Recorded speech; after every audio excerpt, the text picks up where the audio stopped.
আমি রেজিস্ট্রেশন করলাম, আমার খুব ভালো লাগতেছে। আমি আলহামদুলিল্লাহ আমি ফার্স্ট হব। মেধাবৃত্তি এক্ষেত্রে আমরা শিক্ষার্থীদের জন্য 3 লক্ষ টাকার মেধাবৃত্তি ঘোষণা করেছি। আর সাথে আমাদের যিনি পুরো আয়োজনের যিনি আইকনিক ফিগার হবেন, সব থেকে বেশি মার্ক পাবেন, তাকে আমরা আয়োজনের পক্ষ থেকে একটি ল্যাপটপ প্রদান করব এবং বাকি যে প্রতিযোগীরা বিজয়ী হবেন তাদেরকে আমরা বিভিন্ন গ্রেডে পুরস্কৃত করব।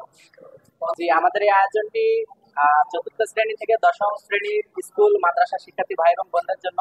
এই আয়োজনটিতে আমাদের 100 মার্কের এমসিকিউ পরীক্ষা হবে। আমাদের একটি সিলেবাস আছে, আমরা সিলেবাস গুলো আমাদের ওয়েবসাইটে দিয়ে দেবো। ক্লাস ভিত্তিক সিলেবাস আছে, এই সিলেবাস গুলো অধ্যয়ন করে তারা পরীক্ষা অংশগ্রহণ করবে।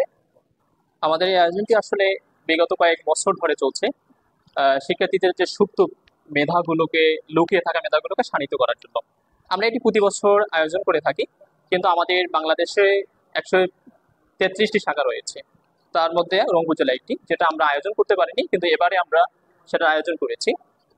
আমাদের এখানে মেধা, দেশপ্রেম ও চারিত্রিক মূল্যবোধ সৃষ্টি করা।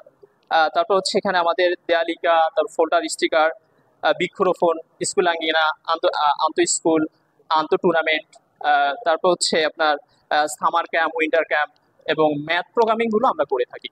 কিশোর কণ্ঠ এমন একটি পত্রিকা যে শিশুদের যে হৃদয়ে অসংখ্য সুপ্ত মেধা থাকে, যেগুলো শানিত করার জায়গা পায় না, আমরা তার মেধার বিকাশটা কিভাবে সৃজনশীলতায় নিয়ে আসতে পারে তার আমরা উদ্যোগ গ্রহণ করে থাকি।